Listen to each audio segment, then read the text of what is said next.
welcome to Saturday Morning Cartoons, the Collider weekly podcast for all things animation, including reviews and interviews, coming to you all the way from the planet Schlorp.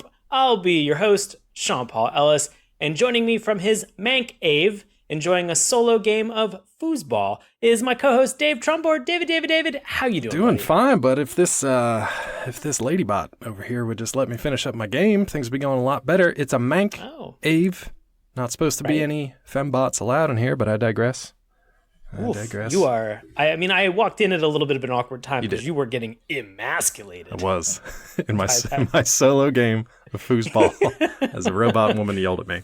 A lot of disappointment, a lot of shame being thrown on you all at once, just for playing a simple game of you know foosball what, man? in your Mank Ave. I don't want to deal with it. Just put me in a cargo container and bury me in the backyard. Isn't that what we all want? Isn't it, though? Actually, we're kind of living that somewhat. Right just sort of an above ground. I gotta say, though, you said you're from the planet Schlorp. That sounds made up. Probably is. Why would you say that? I don't know. It just feels like something that, like, if we were just coming up with an idea for, like, a sci-fi comedy alien show, I was just like, I just need a template, just a fill in the blank for a planet name. Like, just give me whatever pops into your mind. Oh, Schlorp. Perfect. Schlorp we'll change it later. That's obviously brain. not going to stick. We'll change it later. This is fine for now. I don't know what you mean about placeholders, Dave. We're going live with this immediately. It's just live streamed. Yeah. Live streamed animation would be a hell of a thing. Oh, God. To quote The Simpsons, it puts a terrible strain on the artist's wrists. I love just sort of the weird improvised nature of a lot of the naming conventions that we do have for this show. And if you're not familiar, we are, of course, talking about Rick and Morty. Hulu's... What? No. Oh. No. Talking about Rick and Morty. Oh, damn it. Now I did it. It's pretty much the same.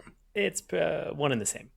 So we are talking about the Hulu original animated series, Solar Opposites. Now, Dave, why are you saying that it's the same as Rick and Morty? Because it's from the same creative team, notably Justin Roiland and Mike McMahan, that brought you Rick and Morty. So notably absent Dan Harmon, but pretty much the rest of the creative team, I believe even the animation studio. Yep. Yeah, they're here for Solar Opposites. We'll talk about it, but if you're a fan of Rick and Morty, you're probably going to enjoy Solar Opposites. If you don't like Rick and Morty so much, you might have a rough time with this one because it feels like it's adjacent to R&M. Because I feel like there's some interesting path or an interesting option, because if you were to say, hey, I don't like Rick and Morty because it seems a little bit too freeform and I don't really kind of understand the direction or what the character arc is in many cases, this is the show that kind of tightens that up a little bit. Or if you're like, I like Rick and Morty, but I wish there wasn't like standards and practices and everybody could just like drop swears and just like brutally murder each other before reforming in the next episode. And that's what I want to see. Solar Opposites is the show for you because there's no censorship. Rick and Morty and Kenny from South Park, where there's little to no consequences from episode to episode. Right. Yeah, same thing, which is also sort of similar to how Rick and Morty kind of approaches their non sequitur nature from episode to episode. At least in the earlier seasons, this most recent season, they've kind of gotten away from that, and they're starting to add a little bit more of consequences and depth. Yeah. Oh. So if you want a lighter version of that with a lot more swears and brutal murder and a little bit of sex thrown in too, sure, why not? Head to Hulu. This show is definitely very weird and very horny. Yeah, 100%. So, it's like Roiland. It's like everything Roiland wanted to do in Rick and Morty, but Adult Swim was just like, we are still a cable program. We're going to need to not do that. Put it in a folder, label it Solar Opposites. You can do it later. Could you also give us a semi-nuclear family and then add like one additional weird kind of character or cast member into it so it has the same number in terms of the family dynamic of like a 5-person grouping that you put in a house? Yeah, we can do that. We can pretty much do exactly that. Yeah, we can do also, 100%. How many spaceships do you want in this one? And instead of putting the spaceship in the garage, can you crash it into a house? Multiple times. Yeah, done. Sold. I love it. Very and easy. We'll talk about why we love it and kind of the our normal setup for this show that you've been listening to for 277 some episodes. But why are we talking about this now? Because this show came up in May 8th. May 8th on Hulu, and it was like their number one show for about a week. Right. Pretty much everybody who had Hulu watched it. So why are we talking about it now in what's basically July? Well, one, Dave, because we're all still stuck in quarantine for the most part. That's true. And so we're just watching television. We're just catching up, guys. We're just catching up on stuff we missed. I just watched Barkskins. I just watched Snowpiercer. It's in the middle of that. It's been great. But to answer your question, Dave, the main reason we're watching this is because not only did this get a season 2 renewal, which it had from the start. Right. So before season 1 was even out, they had already renewed it for a second season. This has also gotten an order for a season 3. Woo. So we have 2 more, at least 8 episode seasons probably, coming out. So 16 more episodes, hypothetically, on top of this first season, which was 8 episodes. Yeah, and we watched them all for you guys. There was one episode in particular that was much higher rated than the others, but this had high ratings across the board for those 8 episodes. Pretty much everything came in around an 8.0 or higher. One particular episode comes in at a 9.5 on the Richter scale on IMDb, and we'll talk about why that is and what makes that a special kind of, to me, a standout episode and to a lot of folks out there, but I don't know what Sean's thoughts are. So we'll get into that in a little bit. Absolutely. But first, if you're not familiar with Solar Opposites and you want a little bit more of a synopsis of this show, we're going to turn this over to longtime friend and listener of the program, Bobby Anthem, for this week's synopsis. So Bobby, take it away. Solar Opposites, from the creative team behind Rick and Morty, centers around a team of 4 aliens who escape their exploding home world, only to crash land into a move-in ready home in suburban America. They are evenly split on whether Earth is awful or awesome. Corvo and Yumyalak only see the pollution, crass consumerism, and human frailty, while Terry and Jesse love humans and all their TV, junk food, and fun stuff. Their mission, protect the Pupa, a living supercomputer that will one day evolve into its true form, consume them, and terraform the Earth. Perfect. Thank you, Bobby. As always, so freaking good. Dave, what do you want Bobby to be in this show? I thought you were stopping. What do you want? I know we're at the point now where you're just like, oh, I want Sean to answer this No, first. I got to go first. It's only fair that we at least alternate week to week with who gets outdone by declaring whatever Bobby is and whatever weird cartoon we're talking about. I'll say this. I thought about it earlier. I don't think Bobby is a Schlorpian, which is a phrase no one's ever said. But I don't see him as a Schlorpian. The Schlorpians to me are kind of, you get a couple episodes where you see a little bit more into their personal lives, and they're very much kind of just like normal humans, but with the exception that they don't really have kids per se. They have replicants. So they have like younger, smaller versions of themselves that are just like replicated. So it's almost like little clones of themselves. But I don't know. I think Bobby is still at his heart just kind of, he's an earther. Though he may have a tech side to him. I see him as a sentient swarm of nanobots. Okay. Is my version of Bobby. Right. And he's going to maybe run for president of like the homeowners association, just like keep everybody in line, but also be approachable, and just have a plan, man. That's really all we're looking for, is just like some leadership from your sentient swarm of nanobots. Yeah. What about I like you? the idea where he's like a human posing as a sentient swarm of nanobots, so that like something happens and then at the end of the episode, you all of a sudden see Bobby's character. And just all of a sudden, like the eye opens up and you're like, oh, he's still alive. That's right. To kind of make a bigger reveal. That's what I think would make Bobby great in this show. So we agree, more or less? I think we agree. Interesting. Yeah. Okay. Congratulations, Bobby. We've agreed on one thing. Yeah, we've been able to agree on one thing. Look at this. We didn't one-up each other. I genuinely hope he's just like smiling and shaking his head at us two idiots. At that, and he's just like, you know what? I'm done listening. He's done. I'm going to put pause on this for a while, you guys. Well, let's get into our discussion about Solar Opposites. We are going to tackle the good, the bad, the LOL. Does that sound a lot like a spaghetti western? Every week I say it, and yes, it is. That's where we took the entire idea from, because we love to rip off Clint Eastwood. Take that, Clint. Yep. You upset about it, Clint? We know you're listening. Come at us, bro. So we're going to talk about the good, what really worked for this show, what we found to be really fun, the bad, things that maybe just didn't hit for us, things that we maybe want to see distinguished or have unique regarding this program in and of itself. And then we're going to talk about the LOL, something that was fun and made us laugh, whether it was intentional or unintentional. We're doing all of this with a giant compliment sandwich, obviously recognizing that a lot of time, money, sweat, energy, passion goes into making these projects. So we're not trying to tear this down in any way. We're just trying to give you our actual review of how we felt kind of coming out of this. And we have been able to actually watch all 8 episodes that are available streaming on Hulu right now. So, unlike a lot of episodes where we're making very snap judgments, we're looking at an entire picture here so that we can kind of give you a little bit more of a better review as opposed to just sort of a snapshot of what we've seen, such as Ulysses. Oh boy. We're just, I think you kind of have to with this one too, not only because it's relatively new, so it's easy to stream all at once. There's a few episodes, only 8 episodes of about 20, 25 minutes each. And because the episodes are some of them are very different from others. So if we had only watched the highest rated episode, we would have been watching something completely different from what the other 7 episodes were, which we'll talk about in a little bit. We would have been very confused about what this entire show is about, but also probably a little bit delighted and fun. And we'll talk about that too. Right. So let's get into it. Let's start with the good. Dave, how are you feeling about the show? Anything that kind of jumps out at you? What resonated? Yeah, so from a high level, like we'd like to start with here, coming into this, you kind of knew it was going to be very much like Rick and Morty.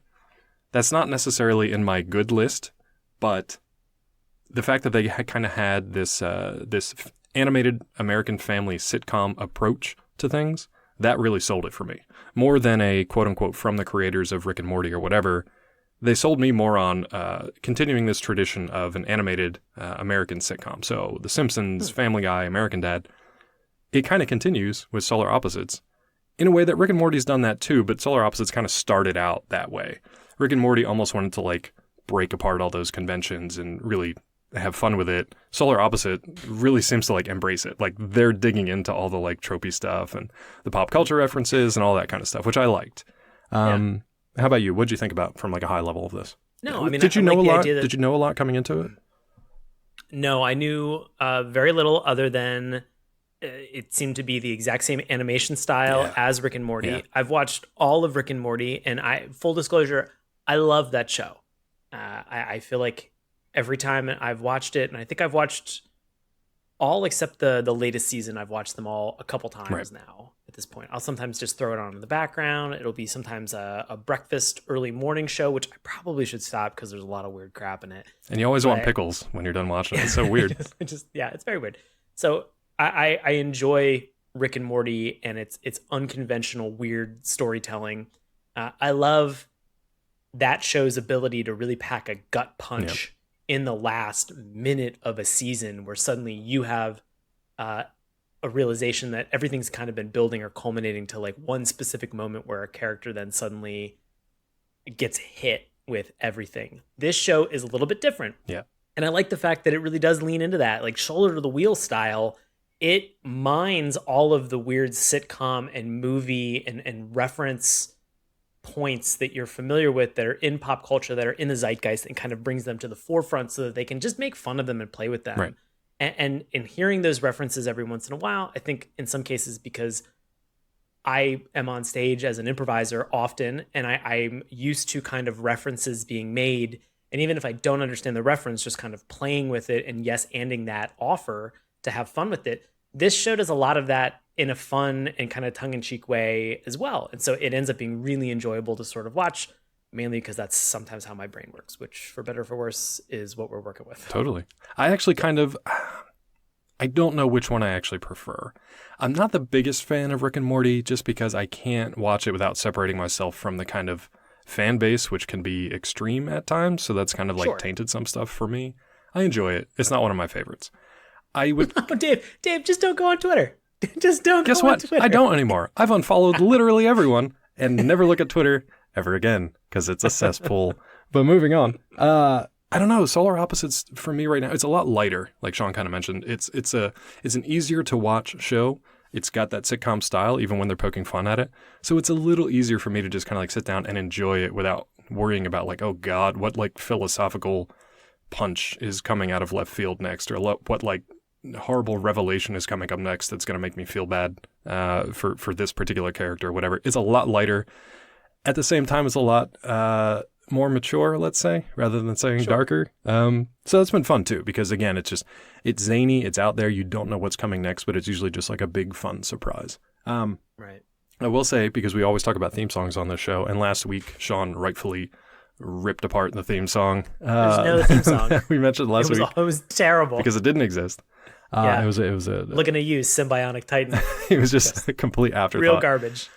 But I'm curious, how do you feel about Solar Opposites? Because it's a weird kind of hybrid mix, and it's not a traditional theme song at all. Sure. I still think it was fun. I mean, the balance that they have here is that there truthfully is no theme song. Right. It sounds like there is music with animation and narration to kind of set up the story. Yep. And I think in many cases, because like a lot of people who are streaming or kind of binging on things, maybe they have kind of like a shared plan with like their family. And so their family is like watching stuff, a couple episodes, and then they might kind of jump in, and lo and behold, they're not starting at the beginning and they're starting like episode 3 or 4. This really gives you a great 30-second intro in terms of narration of why we're doing this, a little bit of the flavor of at least one of the personalities of the character, being Corvo, to allow you to kind of understand what is actually happening or taking place. And the thing that I think I like the most about this are the reoccurring bits that they have that are included in it. And if you're familiar with watching The Simpsons, whenever they do sort of the fade in from the cloud, they go into the school and you see Bart writing on the chalkboard. That was always one of my favorite moments in The Simpsons, was to see what new or interesting or commentary he was writing and scrawling on that chalkboard. Sure. Same with like the couch gag at the end where they change it up to be episode specific. Right. Yeah. So like 90% of the intro is the same, and you get a little bit of difference each episode. And every one of those couch gags or every one of the like the bits on the chalkboard were always so fun. They happen to also do 2 specific bits in the beginning of this every time as well. And it's a little bit funny because they're almost done at the same exact time. Because as Dave mentioned, very sitcom family orientation. So the final kind of card that you see at the end is all 5 characters actually standing in front of the house where they are living. And you see the giant spaceship kind of crashed into the top of it. And Corvo, one of the main characters, who's voiced by Justin Roiland, has been talking and introing, and in that moment, then he sort of, addresses you, the viewer, and says like, "I'm the one talking. Can you not see me? I'm holding the pupa right now. Oh no, I've dropped the pupa. It's getting away." And at that exact moment, then he begins these weird riffs that he has that are afterwards that are always like really bizarre and very unique. There was one that involved old people and like, why don't we sleep with more old, like why don't we have more sexual encounters and engagements with older people? And it rambled on for like a good 10 seconds. I think it was very weird. That's where like your improv instincts, I think, came in, because that's very much just like they put Roiland in the booth, or he put himself in the booth, and was just like, I'm just going to ramble and rattle off like 50 of these things, and we'll keep whatever we think the best 8 are. There's one about dinosaurs. There's one about like, where are all the dinosaurs? There's one about blowing up the earth. There's one about old people. There's a ton of different ones. And they're all... It's weird because they're all from Corvo's perspective, but also very much just from like the rambling thoughts of Justin Roiland. Because some of them don't make much sense for like an alien perspective. They make sense from a Roiland perspective. The one alien perspective that they have, which is something that I'm actually gonna I'll drop back into and I'll chat about a little bit later, is the idea that he always begins this with positing like, I hate Earth, like I hate it here, like what a piece of crap, like I don't want to be here anymore. And he kind of rails against that. I'm gonna dog ear that topic. I'll come back to it in a little bit. The second gag that they have is Terry's t-shirt changes every opening. And I love all of the t-shirts that he was wearing. I was actually looking, it looks like Redbubble has the ability to be able to buy a bunch of these different t-shirts.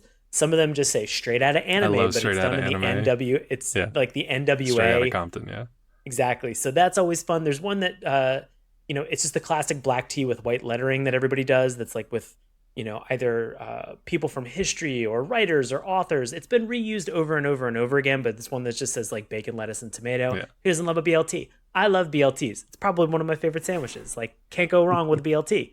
I'm 100% on board. So something like that. And then there was one that was just such a weird dig from when I used to watch a lot of Nick at Night, which is Welcome Back Otter. Yes. And it's just an otter that looks like Mr. Cotter. And just... It's so dumb, but it was so fun every step of the way. Just trying to figure out what it is. That is like the weird improv kind of spirit that was in here. But Sean and I were talking offline, and we were trying to figure out like how much of this is actually improv just in the booth, and then they, animate to that, or in the writing process, or whatever. It feels like a tighter show, narrative-wise, than Rick and Morty. There are parts in Rick and Morty where you clearly know, like Dan Harmon set aside like this soapbox for him to just go on a philosophical rant about whatever. Whereas Solar Opposites feels a little more structured, even though it's completely insane and they bring in some like bizarre stuff. You can see that there's a bit more of a structure to it, at least from my perspective. And there's a lot of television programs, that use and implement sort of like an improvised writing platform. Right. And so like, people will improvise, or they'll have discussions between either the writers or possibly like the characters that they have that are there in order to like build and write a scene together. And then they can go back and they can kind of refactor it and say, hey, we want to heighten this. We want to play with this. We want to have fun with it. It's also a method that Second City teaches pretty frequently, is how to improvise in order to create sketches. Very common in like a writer's room to be able to leverage and use that.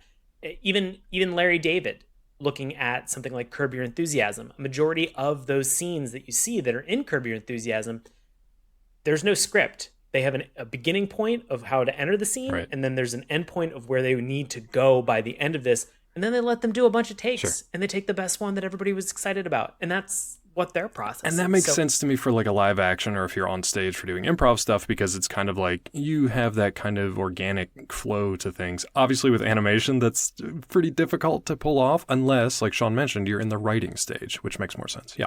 And they did that also with DreamWorks. We've right.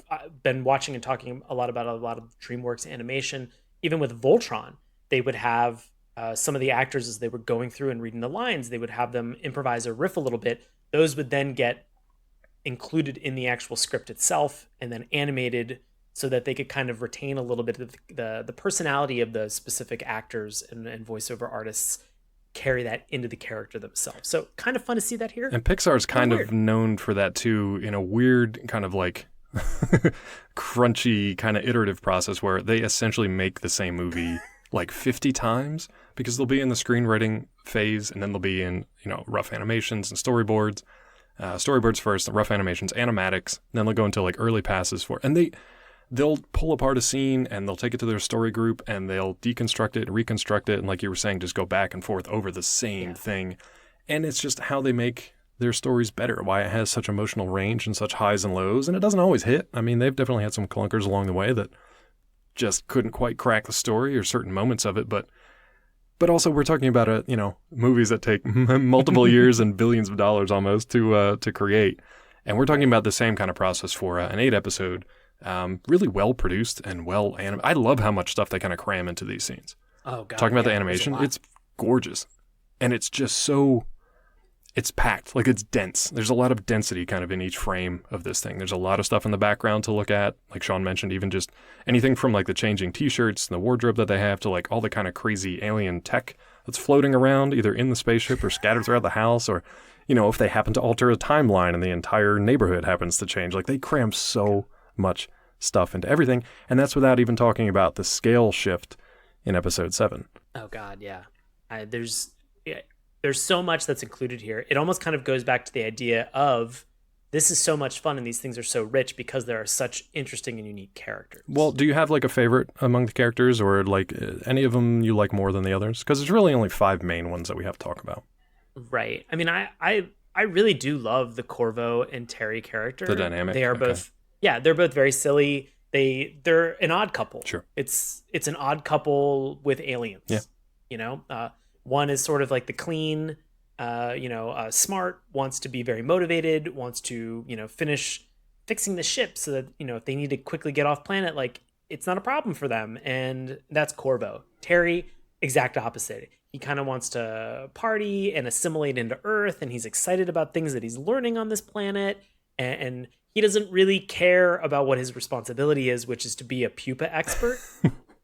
and he almost really doesn't seem to know a lot about the pupa himself. So it's very challenging, and it's very fun to sort of see somebody who's playing at the height of their stupidity for their job, continue down that path and just progressively either get dumber or pull other people into their level of stupidity. Exactly, which is pretty much how the 8 episodes kind of play out. Each of them kind of, I don't know if you'd say learns from the other, but each of them is pulled into each other's orbit for better or worse. And that's where a lot of the kind of humor and some of the drama, it's definitely leans more on the humor side of things, but that's where a lot of that comes up. As far as the quote-unquote kids or replicants, we've got Jesse, and then one of the best names ever in an animated series, Yum-Ya-Lack, which is a fantastic name. And I love that he just kept that name while he goes to school. Like everybody they just know him as Yum-Ya-Lack. And there's never a nickname. No. Never like no a Yummy. There was only one time. Well, he did have the nickname Yummy Bear. Sure.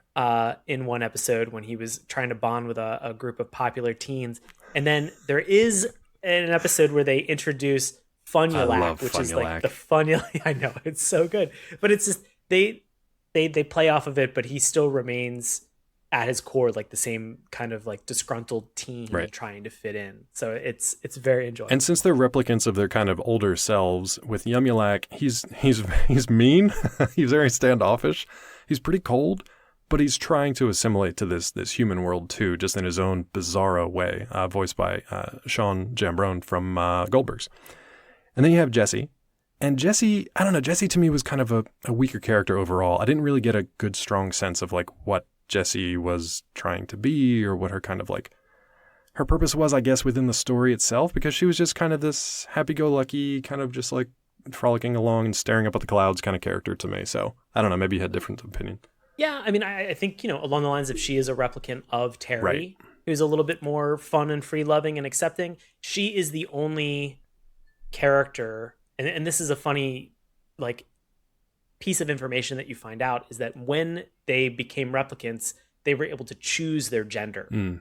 They were able to actually make that decision. And so Yumulac says like, I want to be the equivalent of the Schlorpian male.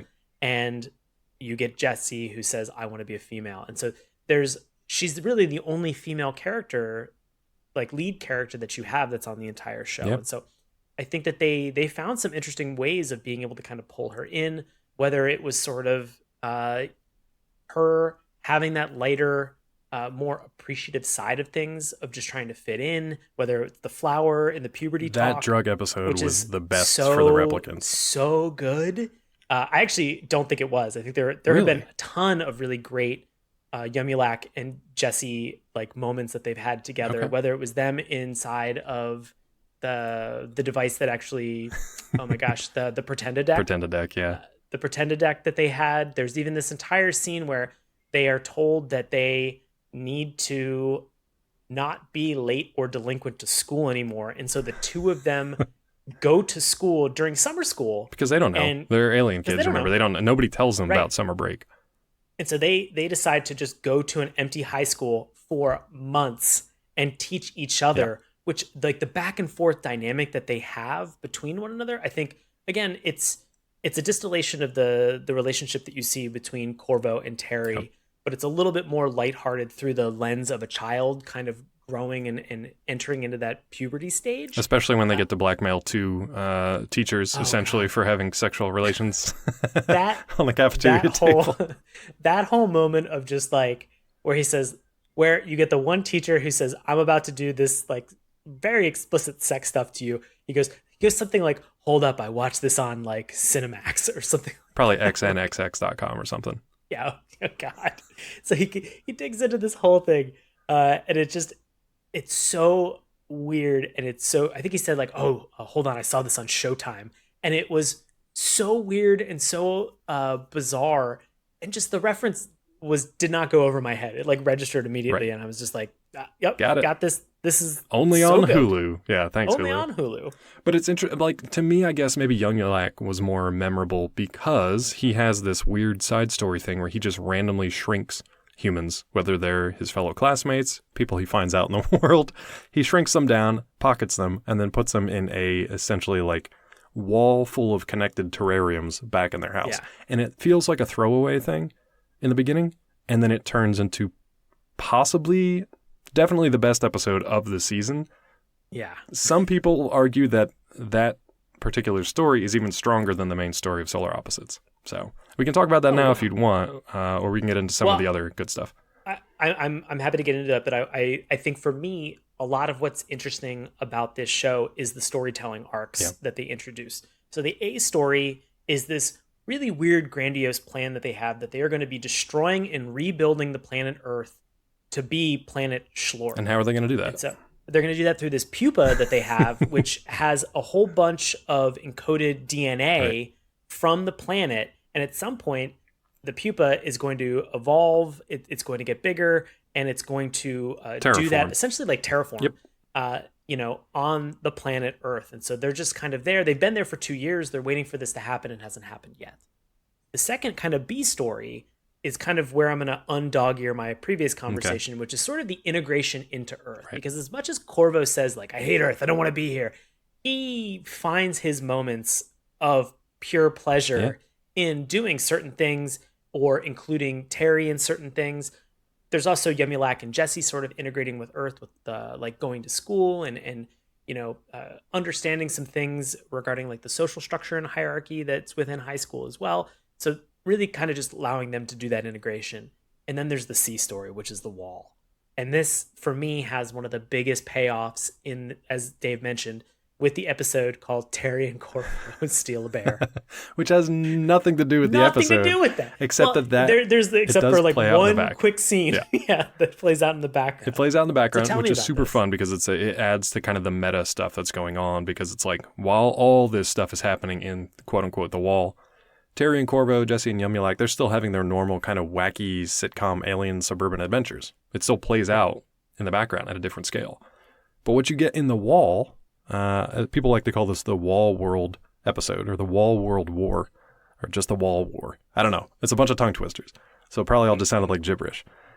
But why people love this one so much is because it focuses on the humans who have been shrunken down, put in this like maze of terrariums in which this kind of post-apocalyptic landscape controlled by the haves, enslaving the have-nots, has all just kind of come up within the last couple of months, couple of weeks.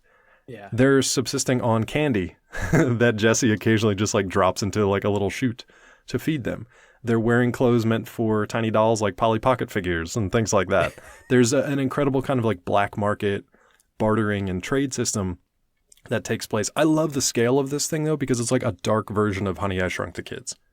Right. It would be like if Wayne Szalinski like just shrunk an entire neighborhood and just put them in a wall and then just was like hands off and just watched what happened as like society just kind of like reestablished itself and then ripped itself apart. And it's a fascinating but like super dark episode to watch, and it's so different from everything else you've seen in the series so far that it really does make you kind of like lean in a little bit more and really pay attention to what's going on. And it's great storytelling because they give you little bits and clips and pieces of this so that when it hits and you get a little bit more and you spend this time seeing this Wall World War in episode 7, you have enough exposure and context that it makes sense. Yeah, it's not just out of nowhere. They've seeded little scenes, maybe a couple little scenes, a minute or two here and there in the previous 6 episodes of, Tim being dropped into the wall for the first time and interacting with all the other humans who are shrunk down to his level. So they seed it well. You just don't expect that the entirety of episode 7 is going to be dedicated to this like rebellion. this or even seeing Sherry, the character Sherry, who was worked at a Benihana's that gets dropped in, and you're just like, where are they going to go with this? And it ends up being so incredibly fun. It's great. So incredibly bizarre. Yeah. And they do such a great job of moving in this direction regarding the storytelling for this C story. Yeah. This C story in this show, that it opens it up for season 2 and 3 Definitely. To really kind of go off the rails. Now, to really have a lot of fun with Here's one thing I want to bring up. As great as that was, whether you're talking about Rainn Wilson. So Rainn Wilson plays a dairy farmer of sorts in this episode. But because they're shrunken down to like miniature size, his quote unquote cow is a rat. It's a mouse. Yeah. So he's just got like rat milk. And he loves this mouse. He loves this rat. Terrible things happen to this rat. And they picked that back up in episode 8 with just like a throwaway scene that if episode 7 hadn't like existed, you would have just been like, oh, that's disgusting. But instead it gives you this moment of like, oh no, like, oh my God, I can't believe. And they just toss it aside. Yeah. But here's the thing that I wanted to address. When people watched episode 7, a lot of the reactions with people I talked to were like, I want an entire series that's just that. No. Now, why do you say no? Because I agree with you, but I want to know why. I love the idea of this playing into like the larger story at some point. Yeah. I don't think that this would be an interesting standalone. I sort of similar to whenever you watch Rick and Morty and they'll do one episode a season that's for intergalactic cable. Sure. And it's a bunch of like weird non sequiturs. And you can definitely hear the improvised nature of the show really kind of come to the forefront of storytelling. It's just silly. It's fun. I think that this sea story has more impact if they're able to continue to kind of seed small things and how things are taking place. Because at the end of episode 7, there's a big twist. There's like 2 big twists. A couple that big happen, sea changes, in a row, and just to kind of have those things, I think, scattered throughout. I think it does a great job in terms of being able to vary up the pacing of the other stories that are being told through the other aliens that are living in the house. It's very interesting. It's just very interesting. I just don't think it would I don't think it would do as great of a job or have as much of an impact if it was its own series and spin-off. And I agree. And it's because that extra kind of layer of meta storytelling adds just kind of it's hard to pin down, but it adds an extra kind of flavor, an extra interesting wrinkle that kind of just like makes your neurons fire a little bit more.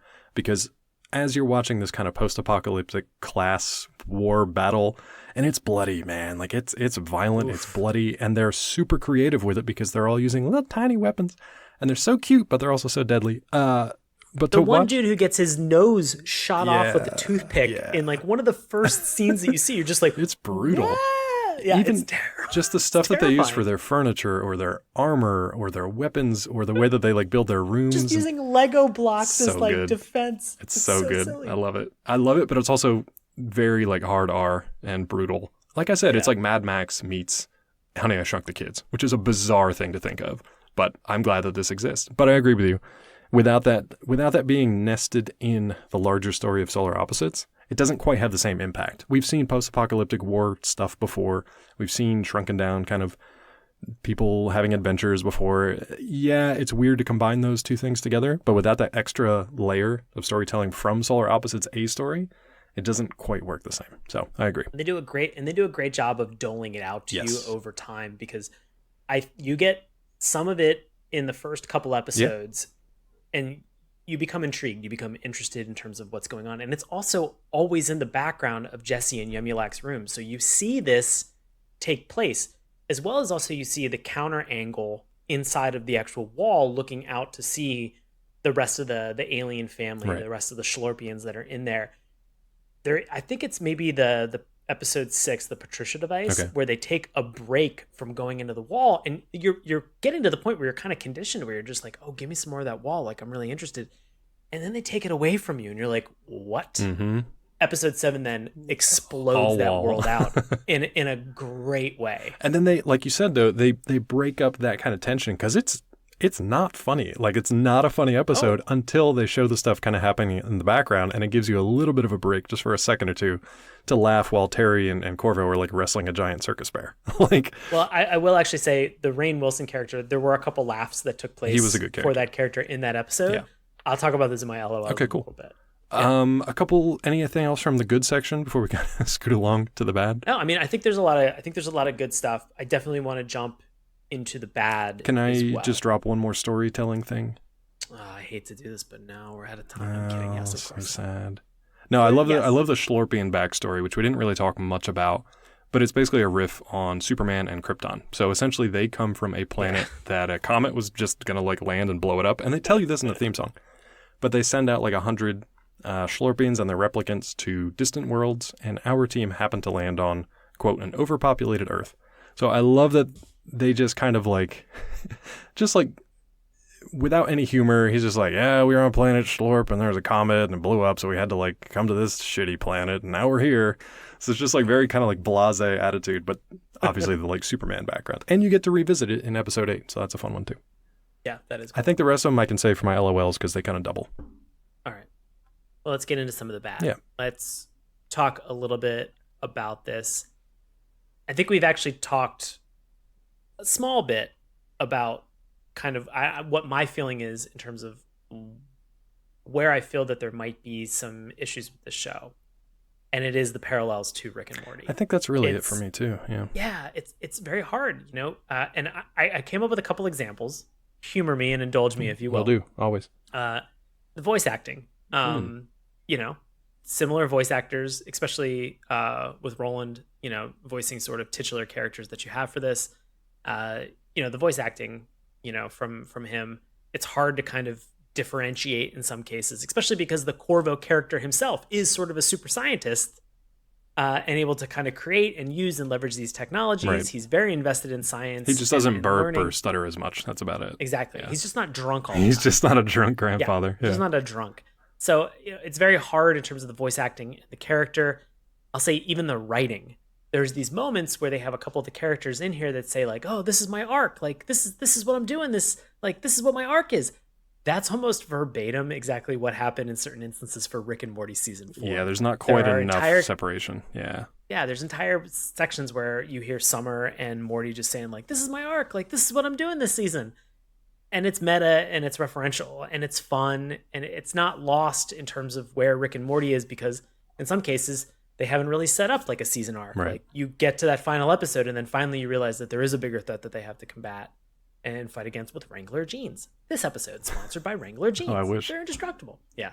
And so it's interesting to sort of see even like the language in terms of the writing not differentiate itself at all, which was hard because season 4 of Rick and Morty was coming out around the same time that this was premiered. launching. So I will say too, one thing kind of, we're arguing it's too much like Rick and Morty at times. I will say one of the ways that they could have been more like Rick and Morty in a good way was to have a little more heft, a little more weight to it. I'm not a huge fan of Harmon's kind of philosophical rants from Rick and Morty, but I know a lot of people love that stuff. And I get it. I know a lot of people do. I'm definitely in the minority. But because Solar Opposites doesn't have that, because I guess they didn't want to be too much like Rick and Morty, it doesn't quite have as much gravity. It doesn't quite have as many consequences, as much kind of a serious storytelling, which you don't need and you don't necessarily want. But this is more to set expectations for people out there who love Rick and Morty, maybe haven't watched Solar Opposites yet, and are expecting that same kind of pattern of storytelling. You're not really going to get that in Solar Opposites. So that may skew some people one way or another as to how they react to it. That's all. The final thing that I think I have in terms of parallels to Rick and Morty is just the animation. And that even comes across, Dave, and I think a very particular way that you don't enjoy. The pupils. Which is, I hate the pupils. Like, why? All those students. I hate those students. All those little pupils. They're the worst. These kids. Now the eye pupils. The weird little butthole eyes. I don't understand why. They've got they've got like the flag symbol from Community, like the Community school flag symbol. It's just like a weird asterisk. It's a weird bubbly asterisk, and I kind of feel bad for the animators. I'm assuming they have some kind of like shortcut that lets them just keep that thing consistent as they move it around, because otherwise that would be an absolute nightmare. But I hate them, man. I don't know. Yeah, there's no reason for it unless that's like Roiland's signature stamp. But like, what a weird thing. I will say, just again for the bad, and again some of it is Rick and Morty related, is like there might be an end game here in terms of the storytelling, like which is the terraforming of planet Earth with this pupa, or the wall humans. Who knows what they're going to do once they get out into the world. But in the meantime, it sounds like everything that they have so far has just been sort of non sequitur or very happenstance related for the storytelling. Very episodic, yeah. And so I'm trying to understand what difference. That's what I guess I'd like to see in season 2 and 3 is like, what actual story are they trying to tell for this? Is this just going to be kind of more goofy stuff, which again, like I'm still going to watch. Yeah, it's still good stuff. Yeah. Still going to watch it. Is this just going to be sort of more of the same? Sort of like when you have an artist who releases like their freshman CD and then their sophomore CD is like probably more songs from that same first recording session. You're like, oh, I still dig this. Right. Like, I don't see a lot of growth, but like, I'm still having fun with it. Like, thank you for making two things that I like really that are cool the same, basically. Yeah. And then they're like, their third album is just like, oh, we found college rock music, or we're gonna start playing a didgeridoo, and you're like, don't do that. We're gonna have a track of 15 minutes of silence. Like, oh, okay, well, just weird sound bowls and chanting. Yeah. Damn it. They're going to be like Korn, where the first 8 tracks on their 16-track CD was just silence, because it was supposed to be a second part to their previous. I don't know why I remember that out of nowhere. What? Yeah. It was Follow the Leader was supposed to be like a second part to whatever they had released previously. So the first 8 or 12 tracks were just 4 seconds of silence each. God. Do you remember when CD? Dave, you remember CDs? I remember CDs. I still got a few. I got a lot. I got a whole box behind me, and I just don't know what to do with them. Remember like what CDs used to like, they'd be like, hey, we're going to end the album on track 11, and then track 12 through like 26 20 or whatever, blank. Yeah. Yep. And then there'd be like a secret track at the end, and you'd find it, and you'd feel like a modern day Indiana Jones for music. The music would just start playing in the background. It was great. These days, you just get a DMCA strike. Yep. So I think that's maybe my final bad thing that I have is I want to know how this is different from Rick and Morty. I want the show to distinguish itself. Let me ask you a follow-up question for that then. How would you feel about a Solar Opposites Rick and Morty crossover? Now, that's not confirmed or denied or anything. I don't think I want it. I think that both of these stories are so referential and so pop culture influenced in the beginning. Like, I don't think that there's a reason to do it. I just, maybe if there are background characters, it'd be kind of like a fun little like, hey, I see you there. Like, I found you. You're an Easter egg. But in terms of actually having a crossover like that, I think it would just be sort of weird. It's sort of like if you want Solar Opposites to be its own thing, then you don't want there to be a crossover. Right. If you are okay with the idea that, Rick and Morty has established the multiverse, Solar Opposites has obviously established alien life out there in the many worlds. And weird weird timey-wimey stuff. Implications. Sure. Yeah. All kinds of stuff. So, theoretically, they could both exist in each other's realities. I don't know that I want to say that either. I'd kind of like Solar Opposites to stand on its own and Rick and Morty to continue doing its own thing too. Now, if they just had like one weirdo special like the CW does every once in a while, where it was just like a random standalone crossover episode, maybe. Yeah. But if they do something like integrate Rick and Morty into the wall world and like that, I don't know, too much. And again, that's just me brainstorming terrible ideas they could come up with. None of this is confirmed or denied. Justin, we know you're listening. Definitely if you listening. Like these ideas, Jot let us down, know. We will write that episode for you. Or pay us. Yes, do that instead. Yeah, we'll write that episode. It's already done. We have representation now. We don't. Don't tell them that. Okay, hey, look, I'm trying to be honest. I don't want to start a relationship with a lie. We can be silly in it, but we can't lie. Let's start a relationship with an LOL. Oh, let's get into it. There's so much stuff that's in here. It's a comedy series. Intentionally. Yeah. Normally the LOLs are reserved for like, here's a couple of funny things in that action cartoon from 1976 that we watched. Or like, here's some really janky animation from that 80s series that no one ever saw. But this stuff is a comedy. So it's literally like 8 episodes of LOLs. I just got one thing to say. Shoot. 3 words. Dig old Bix. I got something to say to you. 4 words. You all ready for bisque? And I just want like nothing but like the like God, CNC Music Factory or whatever CNC it is. Music Factory and like Jock Jams Volume 2 to just start like blaring. Exactly. And a t-shirt cannon, shooting hot dogs at people. Shooting bisque. That's what I want. Just shooting bisque at people. Shooting hot bisque. God. Y'all ready for bisque? I love it. That's I love Fun Bucket. It now too. I love Fun Bucket in all 3 of his abominations. Fun Bucket is this like bizarre mascot from the world of Solar Opposites, but because we have alien scientists who don't understand what mascots are, they essentially want to clone and create their own version of Fun Bucket. Fun Bucket. So they do. But the first one, they have fun with him. He kind of betrays them. The second one is a gross, kind of like malformed, dysfunctional clone version of him who's sad and hysterical.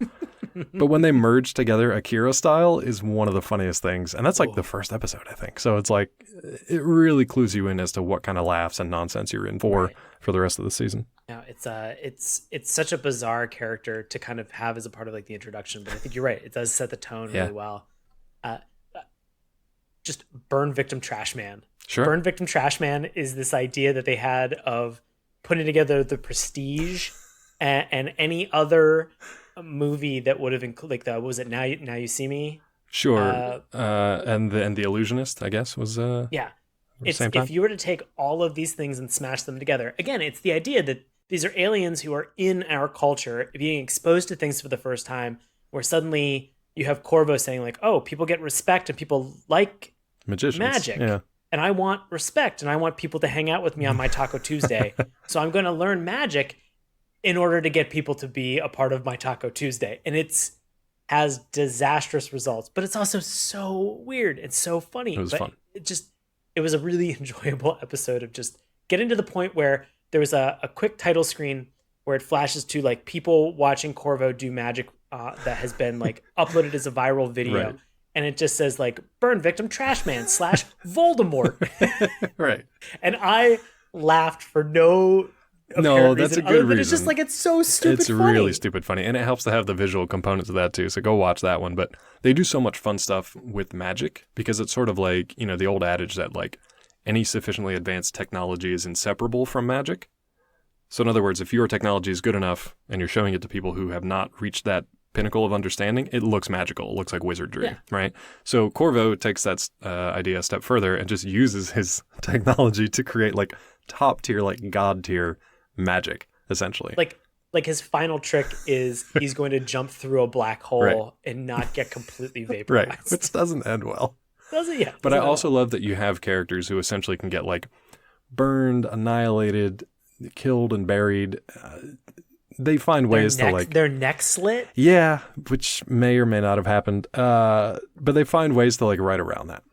So they can either like regenerate them, or it was all a dream, or they were in a holodeck sequence, or all kinds of stuff, or the timeline stuff. So they have ways to write around it. So they have fun with it, and then they write them back in. We even have an episode. It's 4, the booster manifold, where we talked a little bit about the sort of the pollen or the drug episode. That's so good. That's the episode. So there's this point at the very end of it where the only way that they can help heal these children who have been infected with the mix of both Yumulak and Jesse's pollen, which is like a combination of like ecstasy and cocaine, essentially. Yeah, it is the idea that they need to cut them with these like healing nunchucks and like healing weapons and like a spear and a sword, and so they are cutting these kids in half, brutally. And then the kids, it's brutal, and then they are immediately regenerating. They're like, oh, thanks for helping me out with this. So it's this like way of them being able to show the advanced sophistication, which again would look like magic to anybody. Or murder. But it's done in such an absolutely brutal fashion. They have their cake and they eat it too, essentially. It's like we want to just like kill everybody on screen, but then we want to have a way that they're like fine and we don't just have like piles of corpses to get rid of. And this is how they do it. It's really fun and imaginative. Even when they do have piles of corpses, they're just like, oh, we're going to like scoop up their ashes and then we're going to reconstitute them and they'll be reformed as babies and then they'll have a second chance at life. Exactly. And you're like, wait, what? Or if we're going to kill somebody, we'll just hit him with a ray gun and turn him into a Game Boy cartridge. That was the best. That's also a thing that they do on the show. So it's like they find really interesting ways of getting rid of people to solve their problems, which sounds terrible, do you mean but it's always really fun. At Louis Pasteur's frozen yogurt the frozen stand? Yogurt, yep, exactly.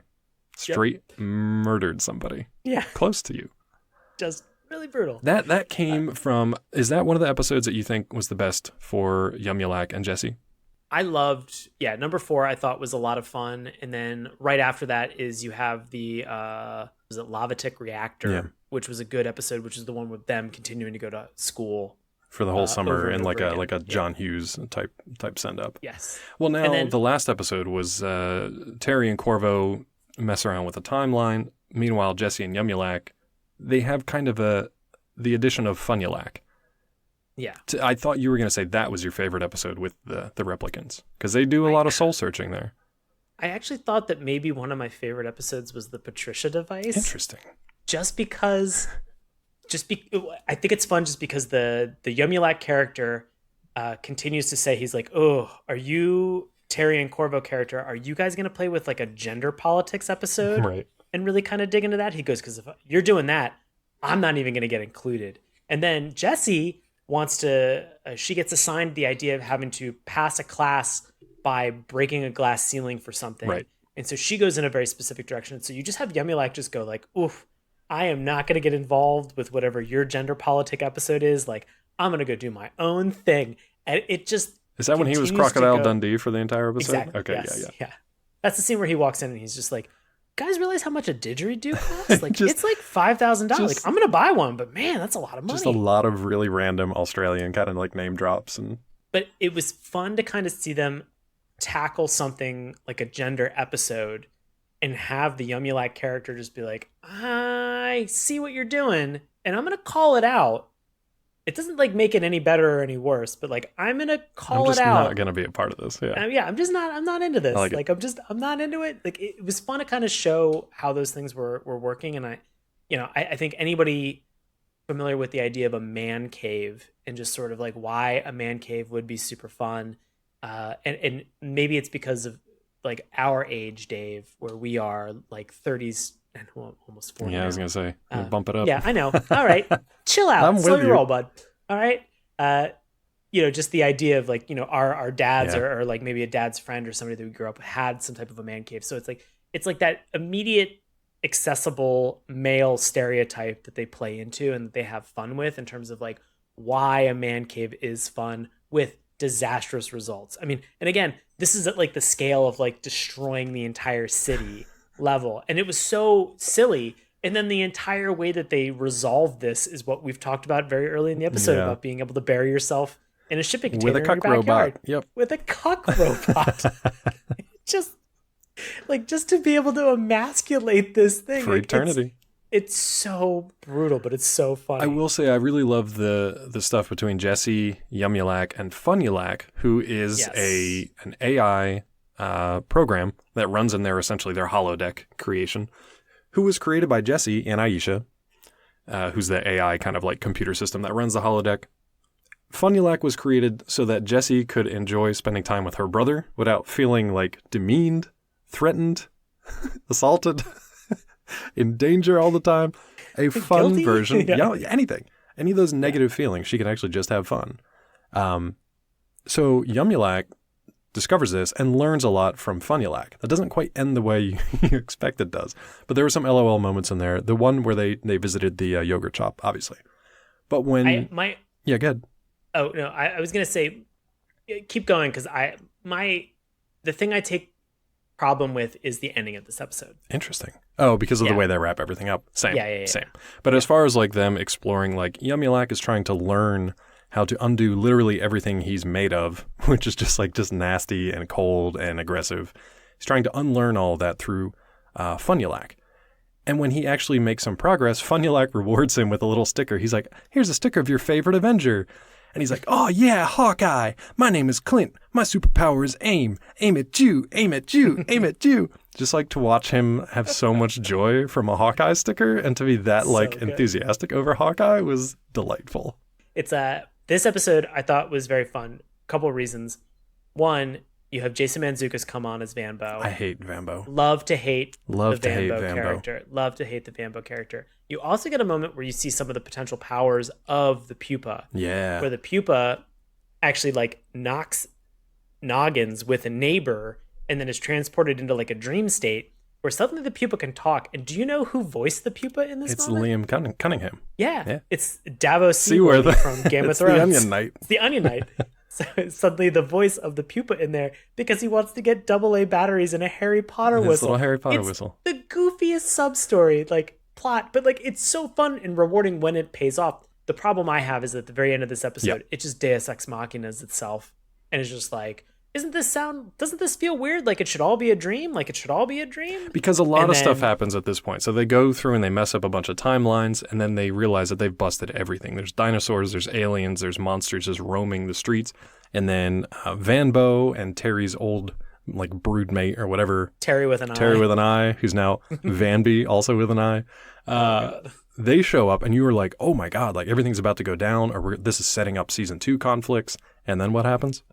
It's just that they realize that they've been in this pretended act the entire time and it just sort of all fizzles out. So it was kind of a little bit of a letdown because I wanted to see those consequences kind of carry over to another season, but they just sort of explained it away in a flash. One final LOL from that moment, though, is when Terry is like trying to explain this to everybody. Like, it's not right. There's too many things that are changing at once. This has to be off. And he asked Corvo, he's like, how do we know we're not in the Matrix? Which the phrasing of that is hilarious to begin with. We're not in the Matrix.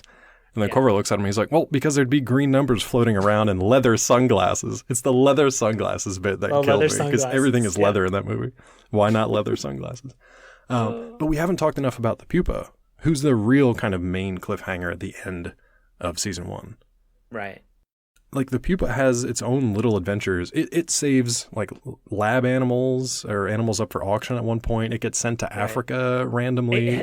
There's an entire thing where like it goes up for auction and then it's exposed to like Paddington the Bear, Donald Duck, 101 Dalmatians, and a Mickey Mouse character that are all in there that they free. Yeah.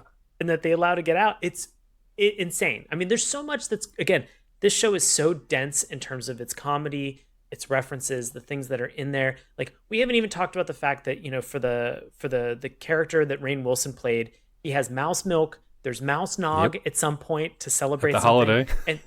And they revealed that this character was the former CEO of AT&T, who Yumulak shrunk him because he farted in an elevator. Yep. And that was the whole reason for this. We haven't even talked about the red goobler. I love the gooblers. There's all these goobler things where, like, whenever they get stressed out about stuff, these little, like, pink gooblers pop out of them, sort of like sweat. And sometimes kind of like, Pupa eats them. Right. Pupa typically eats them, and every 100,000 goobler, pink goobler that comes out, a red goobler comes out. But a red goobler wants to kill the person who created it. So, like, it's so... Like, and these are episodes. These span over episodes. These are things that are happening that you're just like, wait, are they going to contain this within, like, like a first part or like a first third of the episode? No, it's like this is stuff that happens early and then has payoff later in the season. The red goobler stressed me out. That whole episode stressed me out because, like, Corvo, I think, thinks that it's trying to kill him, but then Terry tells him, like, nope, it's dead. It's taken care of. But it's not. It's still out there somewhere in the world, and it's season 2, probably going to come back and try to kill him at some point. So I'm already stressed out thinking that it's somewhere out in the world, just waiting and plotting. Couldn't be more excited about it. Any more fun LOLs, Dave? Man, there's so many. I feel like we could just keep talking about this. We should have just started with LOL. We should have just rolled through it. I mean, there was good quality structural stuff to talk about, which I think was important. And then just some of the fun LOLs that were like just a little extra call out for those things, but really well done. Just a little spice. Well, we have now talked about all of season 1 of Solar Opposites. So we're going to get to our recommendations. A couple things to note. We can recommend a cartoon and we can say why we think it's a good use of your time to check it out. We can also then say we don't recommend something, and we can maybe give a suggestion of what else you should be watching, or just something that we've been watching that we enjoy. So we cannot recommend something. If we don't recommend something, we can go one step further and we can give it the dip. Yes, the dip from Who Framed Roger Rabbit. It erases it from the annals of cartoon history. Have we done this before? We've done it a bunch before, probably like 5 or 6 times. Something like that, yeah. There are cartoons out of the 270-something episodes that we have that actually have been dipped. We probably should go back and dip a bunch more, but we're not. Probably should. Technically, we should probably dip some of our earlier episodes of this actual podcast too. But oh God, yeah. No. Sorry, gang. Well, Dave. Yeah. We're at our recommendation. Mm-hmm. How are you feeling about Solar Opposites? I feel great. We know that there are 2 more seasons coming, so I don't have any reservations about recommending this to people. I think if you've listened for the last hour or so, you'd know whether or not this is something you'd be interested in. So, A, if you're a Rick and Morty fan, B, if you're a fan of like animated sitcoms with a little bit of wackiness, or C, if you just want a cartoon that is not afraid to be super violent, super mature and suggestive, but also really funny at the same time. Check it out. Yeah. That's a recommend from me. What about you, bud? It's very funny because I'm going to recommend this as well. But what I think is very funny is what you mentioned that we didn't get a chance to highlight, which is just the graphic language that they use in this. Oh, yeah. There was one point where Terry drops a hard C. And I guess maybe I'm just not used to watching or hearing that on television. Where no one is. What's going on here? Yeah. This show is definitely trying, and I think over hopefully the next 2 seasons, to sort of differentiate itself from its Rick and Morty counterpart. And I want to see that happen. I want to kind of see this grow into something that is a little bit different, that, enjoys itself and kind of has its own tone, its own story to tell. I think that there's a lot of great stories, as we've mentioned, that are telling the A, the B, and the C story that they have that are here. I hope that they kind of continue to sort of build or add additional texture to those existing stories. I'm sure that they're also going to create a lot of additional weird, fun things. The thing that Dave and I think have enjoyed the most about this show are just the weird characters. And holy crap, are they super fun. I'm sure that we're probably going to see a majority of them come back in the next season as well. Yeah. So plus we'll get more Wall. We'll definitely get more Red Goobler. So right. So there's all these fun callbacks that have me excited about season 2 and season 3. Plus, I also really hope that because season 3 has already been approved, that hopefully that will influence a little bit of the writing process. Unlike Rick and Morty, I would like there to be an ending to this show. Yeah. This feels like Rick it's and more Morty structured. is going to go on for, where Rick and Morty is going to go on for like 9+ seasons or something like that. Yeah. I would love this to get to, season 4 or 5 and be like, we're good. Like, we told the story that we wanted to tell. We haven't even mentioned that Thomas Middleditch is Terry. Like, which I neglected to do in my review early on too. So yeah. I love Thomas Middleditch. So the fact that he's in this as a main character is super fun. It's enjoyable. It's a fun comedy. Check it out. How often do you get to see really fun Hulu original animations kind of go in this direction? So very cool. Good job, Hulu. I'm looking out for you for more animation. Yeah, Hulu doing great. Yeah. Oh man. Well, that's it. That's it for Solar Opposites. Man. Until next time. We've talked a bunch about it. We have. And we got 2 more seasons coming up, so buckle up. Oh, yeah. Get ready. Well, you heard him on this episode, our friend Bobby Anthem. You can hear him on his paranormal podcast, Inhuman Experience, along with his co-host Bobby Blades. You can find them on Twitter at IEXP_podcast. And in that same stream for Inhuman Experience, there's also Bobby's solo show, In Search of My Lost Soul. I can't recommend it enough. It's awesome. I cried when I listened to like the first 2-3 episodes. It's so good. It's available on Apple Podcasts, Stitcher, just about anywhere that you find and listen to podcasts. So definitely check it out. Thank you, Bobby, as always. Dave, what's going on with you, bud? Same old stuff over here that'll make you cry too, like still being an editor over at Collider.com. No, just kidding. You can check me out there. If you want to chat me up, you can do so on Twitter at Dr. ClawMD, and I will not follow you because I don't follow anybody except this podcast and my girlfriend. So take that. If you're interested in reading, getting away from social media for a while, you can check out The Science of Breaking Bad, available from MIT Press, and you can pick it up on the Amazons. What's up with you, bud? What's new? What's exactly the same from last week? Oh, man. Well, when we're not in a pandemic, I perform live improv comedy with a group that's called Nox. That's NOX ! We actually are doing some online shows that I think are streaming through Facebook Live, through Washington Improv Theater. So if you're interested in finding tickets and times, witdc.org for tickets and times that we have that are available. So you can check out everything that we have that's there. So please take a look. If you want to talk to me on social media, it's at Sean Paul Ellis. It's pretty easy. I'm typically always on there. Trying to get off of it, but I will usually always respond. So thank you. Also, I am on a improvised comedy podcast that is called The Bureau. We just finished recording last weekend, all of season 2. So this is going to be up over the next couple weeks. So you can check out season 2 of The Bureau. If you want to hear what you think it would be like for an improvised comedy podcast of 4 people who all work at the FBI who are recording a podcast in either their break room or this season, all remote. And you can check out The Bureau anywhere that you listen to podcasts. Nice touch. Yeah, thanks. Want to support us? Oh, man, you're so nice. You could be a friend of ours over at our Patreon. I think we have a note, Dave, about our Patreon. Sure, right? Yeah. Let's do a quick side note here for Patreon folks, especially those who have been following us on this podcast since the beginning. We've long talked about wanting to get into original productions through Saturday morning cartoons, and honestly, the reason we launched Patreon was to be able to do something like that.